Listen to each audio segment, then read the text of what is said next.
Mr. Lockwood, do you agree with the direction of the New London's magnet school system?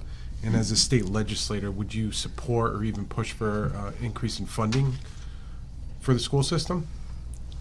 Thank you, Greg. I do support the magnet system to a degree, and I have questions about it to another degree. It's a great idea of a program to come here to have magnet schools, integrating children that want to learn something from our facility in our town that they may not learn in another town. Is a good idea. Not everybody can afford the tuition to go to those magnet schools. The magnet schools, being involved with Lot, we were very concerned about spending all that money to develop magnet schools, that we weren't going to have the educational skills and needs to develop those schools where they were going to benefit our students. So the idea was we're going to bring in other students, maybe from other districts that might be, a little further ahead on the knowledge curve to help those students improve their scores. Recently, the day came out with articles about a month ago where our scores have not improved all that much. To go to Hartford and ask for more tax dollars for schools for New London is going to be very tough. Taxpayers in New London now are paying a tremendous amount of money for the school district. $43.8 million goes to a school district here where you ask them to see that budget dollar in, dollar out. They show you nothing. They just, on blind faith, give us the money. We want the money. We're going to make it great for our kids. And I think going forward on some of the cases that came out, and I said this Sunday, I think the legislature has to take a look at this. There's many school districts that have a full line item budget that their towns are allowed to see what their taxpayers are paying for. And I think towns that are not willing to comply with that should not get funded from the state till they show the state we need the money because we're short here. New London is so administrative heavy with They every year they say, oh, we're flat funded. They're not flat funded. Every year my taxes have gone up, and the school district here gets 51 to 52% of that money, so they're not flat funded. Where the money's going is the administration is hiring more administrators and more administrators to administrate the school districts and not teachers to educate the kids. That's where the real money has to go. It has to go back to teaching. Look, I have my GED. I was a high school dropout. I appreciate education to the max. Went back, worked really, really hard to get my law degree. But I got that by teachers, not by fancy buildings, not by fancy projects, not by not by administrators coming to me and saying, Andy, you're doing a really good job. I had teachers that were intact. The school system, I grew up in Vermont, for instance. We had one superintendent for 6 school districts. He drove 75 miles a week to go to those school districts, make sure they're running. We have over 15 administrators here that are in New London taking care of just a few schools. And, they're redoing Harbor School down here. They should have made that into a school for technical training. Not everybody's going to college. Way back when I first went to college, I wasn't very successful at it. And then I went back years later. There's a lot of kids that need sustainable jobs cured by trades. So, and I think to go to Hartford, it's unrealistical to go to Hartford now and say we need more money for education when we are in the financial ruins in Hartford that we're in. And it's going to be hard to get the taxpayers to agree to that. All right.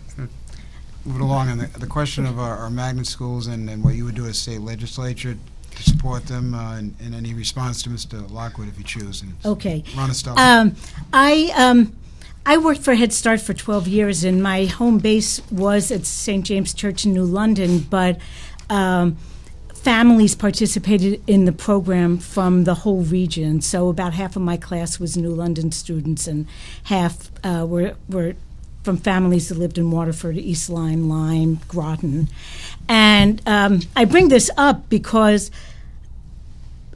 we don't have really very well integrated neighborhoods. So I think it is a fantastic thing that in our schools, city kids and suburban kids get to sit in the same classroom and get to know each other. That was my experience with Head Start, that it was really a great positive. That said, I think when we got into the magnet school model in New London, and I think it was a very innovative way to keep schools public while giving people more choice.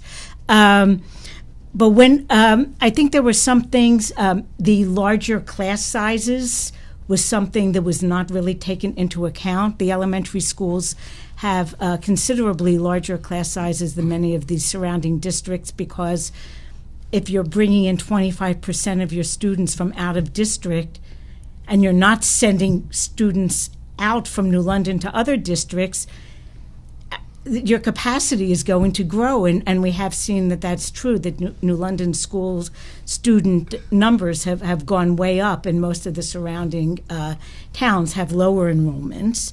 About the budget, our tax share goes up even when the budget is flat funded, because the state underfunds us relative to what we should be getting per the ECS formula. I don't have the numbers in front of me, but we are shorted. We have been shorted for several $1 million a year. As the state pays less of the share of the budget, guess who picks up the slack? The taxpayers. So from a legislative point of view, there was just the CJEF case, but without reinventing the wheel, if we go back to the original ECS formula and fund it, each district as the formula dictates, and do one other thing, special education is a very high cost and a very unpredictable cost. I learned this when I was on the Board of Education. 1 or 2 students moving into or out of a district can be a 6-digit line item.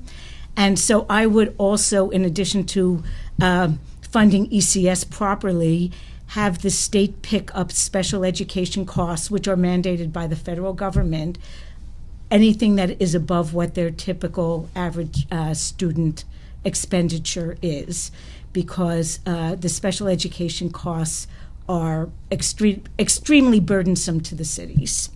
Could I just ask? Sure. You mentioned you're on the Board of Ed.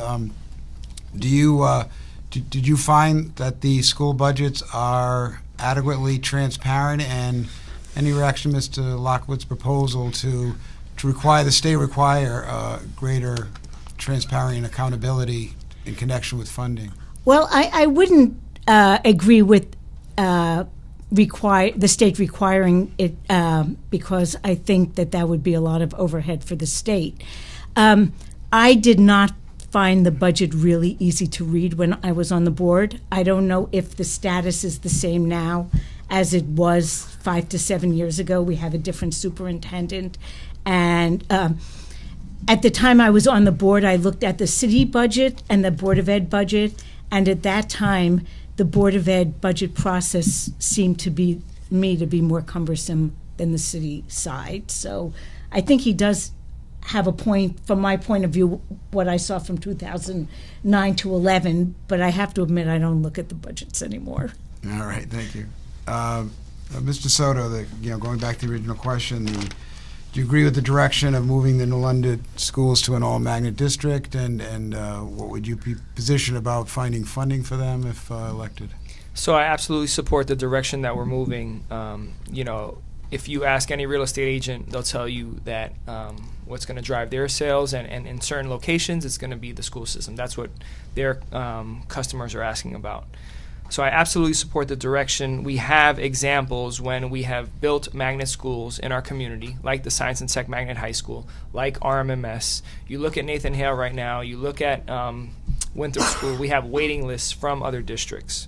We're the only district in this region that has increasing enrollment, while others have decreasing enrollment. When we talk about taxes, if we are getting the money that we're supposed to be getting and not being underfunded, that would not put the pressure on the municipality to raise the taxes. And we're not seeing, it's not because there is no money. Other districts are getting overfunded while we were getting are getting underfunded, right? And that has been the issue, and it becomes an issue of political power where certain communities are getting overfunded. So if we had that money that we're supposed to be getting based on the formula, or at least based on some more political power, then we would be able to not raise taxes and put the burden on the municipality. So that's number one. Going back to the budget, this is probably the cleanest budget that I've ever seen come out of the Board of Education under the new superintendent's leadership. If you go back through all the budgets, at least in the last 6 that I've seen, this was the clearest and most easy to read. And I actually wish that our municipality would take the superintendent's direction on how to present this budget in a clear and easy to read way. So I think that we're seeing the most transparency that we've ever seen in terms of the school budget here in New London. I want to give you a last chance there on that, Mr. Lockwood, the comment that Mr. Soto thinks it's very transparent at this point. Well, with no disrespect to Mr. Soto, but we've at Lot have asked for that budget every month for 6 years. They've never given it. They hand a blank piece of paper. For a clear example, the city side budget, they give a line item budget to the city every year. The school board puts on the backside of that budget $43.845 million is what we want, with no explanation where the money's going to. I was at a meeting on the St. Joseph Schools nurse just a little while ago, and I asked them right clear there, show the citizens in London that budget where you cannot afford that nurse since you get reimbursed from the state for it, and they would not produce that budget. So the budget is far from being clear. He's absolutely wrong on that. You can ask anybody in town; they'll definitely agree with me. We've been fighting this for 10 years that they do not put out a transparent budget ever. One last chance at Mr. Soto. I mean, I would go on my phone right now if I could to go onto the school board's website and pull up the budget. But you know what? I have Mr. Lockwood's email, so I'll be sure to send him a copy of what I have. All right, with that, we'll go to the next questions from our Deputy Managing Editor, and it is to Mr. Soto.